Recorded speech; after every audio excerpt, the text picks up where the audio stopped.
My family moved a lot. Now I know what we were running from. At first I thought it was fun. We lived in an RV. It was like an endless vacation. One week we were in LA, the next we were in Salt Lake City. We didn't know much about our lives before this. We knew we were born in Portland, and that we could never stop moving. We always knew we were a special family. I just guess we didn't know how special we were. My parents tried so hard to have kids and almost lost hope. That's why my twin sister and I were so special to them. They're little miracles. It was annoying, but at least we knew we meant something to them. Amelia and I were fairly close as far as siblings go. We were kind of each other's only friends since we were homeschooled. We felt pretty isolated. We never set up camp anywhere fun. No KOA campgrounds with ice cream shops and swimming pools. Always driving off-road and living deep in the woods. I guess it was peaceful in a way, but anyone who grew up near the woods understand it's not something you mess with. The first time I really personally realized something was up was just before our 7th birthday, when we were staying in a place in BC called Kamloops. We weren't supposed to sneak out or leave Mom and Dad's sight, but at the time, we were mischievous 6-year-olds, with a huge, unexplored forest in front of us. What do you expect? We waited until they fell asleep for the night and snuck out of the RV through the window, which was easy, because the window was just a sheet of plastic held together by a zipper, and we set off with nothing but a shitty lantern to illuminate the path in front of us. It wasn't long before we saw something strange. A glow. Not from our lantern. It was coming from in front of us. It didn't take long for us to see who or what was in front of us. It was a lady holding a small homemade torch. But she didn't look much like a lady. Her hair was matted and fallen out in some places. Her skin was almost blue and looked rotted. Her teeth were yellow and a few were missing, and I thought you could even see part of her jaw. She was wearing a dirty hospital gown. I didn't know where the nearest hospital was, but it had to be pretty damn far, because the last time I remember driving anywhere with a paved road had to be 3 hours before we set up our camp here. Amelia and I were frozen in fear, and, for the first time since we had mutually decided affection towards siblings was lame, I reached for her hand. That thing reached out its bony arm to us. It moaned something almost indecipherable, like moo-boo-boo. That was enough to snap me out of it, and I sprinted away, dragging Amelia behind me. By some miracle, we had made it back to the RV, and, by some other miracle, got back in without waking our parents. We didn't get much sleep, and were far too shaken up to even say good morning to our parents, let alone tell them what happened. Would they have even believed us if we told them? Well, after what happened next, I guess they would have to. When we opened the door to the RV, we saw that the remains of what we had left out overnight, a campfire reduced to ashes, the sticks covered in charcoal Amelia and I had used to draw on the rocks, and a makeshift table with a few cans of beans, had been utterly destroyed. It wasn't too out of the ordinary to have our camp ravished by animals. We lived in the woods after all. But this was something no animal could do. This looked set up like whatever did it had a plan. What we saw written on the back of the RV confirmed this belief. In the charcoal sticks, someone had written, "You can't run forever" on our trailer. Mom made us breakfast while Dad cleaned up the mess. We left shortly after that, and drove for hours, not even stopping for quick washroom breaks. Mom and Dad spoke in hushed whispers as Dad drove. I wish I knew what they had been talking about. That night, I guess because Mom and Dad could see we were shaken up, they took us for a rare treat. A dinner at a real restaurant. A shitty diner, but a restaurant nonetheless. It was empty there, which was why my parents liked it, as they hated crowds. I was over the moon. A root beer float and a greasy cheeseburger was anything a 6-year-old boy could dream of. Which was why I was so upset when Mom and Dad made us leave the second someone else came in. It was just an old trucker, I didn't get the big deal. While we were in the RV, Amelia asked why we had to leave while I sulked in my bunk, a glorified shelf. Mom sighed. I suppose you two are almost 7, that's old enough to know. Well, Zachary, Amelia, the reason we had to leave is because we're scared of losing you. Do you remember what happened when you were 4? I had no idea, my memory was never good. But Amelia claimed to remember. We were in Beaverton, not too far from Portland. She said that when we were 4, we were running around in a field when a big man in camouflage and bit boots came up to us and bent down to our level. We're not supposed to talk to strangers, Amelia said. She was always a goody two-shoes. I'm John. Now we're not strangers. What are your names? I'm Zach and that's my sister Amelia. We're 4 and our birthday is July 26, 2002. I had apparently said, but I bet Amelia just said I said that to make me look worse. That's when he stopped smiling. He roughly took our hands and started to lead us away.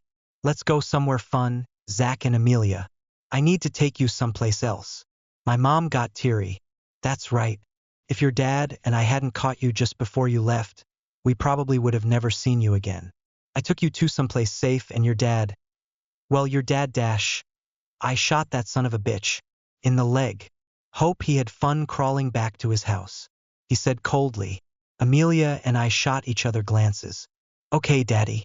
I'm going to go to sleep now, she said, climbing over me to get to her bunk.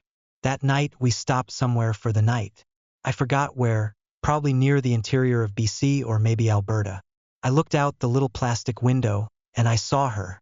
I saw that fucking lady again. She was staring at me and Amelia in our bunk beds, reaching out for us with that same long, bony hand. I rolled over and tried to sleep, but couldn't, knowing she was there. Life continued on like that for a while. Anywhere we'd stop, she'd be there. Washington, there she was. Nevada? You bet your ass. Montana? Better fucking believe it. Amelia and I didn't really explore much anymore. Partially because we were getting older and gradually showing less interest in that sort of thing, but partially because that experience in Kamloops traumatized us both. That didn't stop the lady from trying to get us. Sometimes we'd catch a glimpse of her on the highway as we drove by. Sometimes she'd appear right where the fire of our campsite stopped illuminating, so we could barely see her. On the rare occasion we went into public to get supplies or food, I could have sworn I caught a glimpse of her in the crowd. Whenever she was around, I always heard that damn cry of hers. Moo boo boo. After a while, she stopped scaring me. Well, as much. Everything finally made sense, the day before Amelia and I turned 14. Mom and Dad had left the RV and gave us a rare couple hours of freedom as they gathered things for our birthday. We weren't parked ridiculously far from civilization, but I'd say a good hour's worth of walking. We weren't that scared. We had lived in the woods long enough to know as long as you didn't bother the forest, it wouldn't bother you, and the lady in the hospital gown was honestly more of an annoyance than anything else. I'd even go so far to say we had almost forgotten about her. I was reading, and Amelia was rummaging around the RV for food. I was getting immersed in my book when Amelia shouted out, Zach, come check this out. I rolled my eyes. What could it be? We had lived in this tiny RV for almost 14 years. I knew it like the back of my hand. There was absolutely no nook or cranny I didn't know about. Oh, I guess I was wrong. There, under the driver's seat cushion Amelia had pulled out, for some reason, was a box. It was small and a bit squished from all the years of my dad's ass sitting on it, but we could still tell what it was. Amelia excitedly reached to open it. Inside were papers. Forget about it, Amelia. It's probably just boring documents for work, I said, but the look of confusion to horror on my sister's face was enough to change my mind. They were documents, but not for work. Birth documents. For us, but the stated parents weren't ours. I was apparently Zachary Jr., but nobody in my family was named Zachary. I looked at the father's name, Zachary. The mother was someone named Emily. Maybe we were adopted? I suggested. Amelia reached in and pulled out another sheet of paper. She shook her head and held out the next one for me with a shaky hand. Infants missing from Portland Hospital. July 27, 2002. Twins, Zachary Christopher Clark Jr. and Amelia Emily Clark. Ongoing search. Anyone with information is to report it to the police immediately. Clark, Christopher, those weren't our names. Our last name was Brown. And our parents certainly weren't Zachary and Emily. They were Jenny and Kevin. I had a feeling things were going to get worse. I was right as Amelia pulled out the third and second to last paper. Portland mother of 2 murdered in hospital. Emily Clark, 27, had recently given birth to twins, now missing, when she was smothered to death in her own hospital bed. Police drawing of suspects. We looked at the police drawing. It was obviously not a complete match, but they were basically the only other two faces we had seen our entire lives. Mom and Dad. CCTV footage shows the two suspects leaving the hospital through a back door with the two infants. Search is ongoing. If spotted, do not approach these individuals. Alert the authorities immediately. We were silent as Amelia shakily grabbed the last piece of paper. This was from 2006. We were 4. After an Oregon man allegedly spotted the missing kids and was attacked by the perpetrators. A glimpse of hope is seen in this 4-year-long cold case. Father and husband of the victims, Zachary Clark, shares this message. To my babies, I have no idea where you two are, but I will never let go of hope that one day I will see your beautiful faces again. You may not even know who I am, but that doesn't change anything. Until we meet again, Daddy loves you. We couldn't even say anything. What do you even say to that? We just stood in silence for a while. Then we heard a banging on the RV. We jumped and looked outside. It was the lady in the hospital gown, closer than ever. We could see her bluish-gray skin. We could see her hazel eyes. They kind of looked like Amelia's. Moof boo boo boo boo. She moaned, reaching out for us again. I looked down to the newspaper clipping. It had a picture of the victim on it. I held it up to the window, where she was staring at us. Moo, she said again.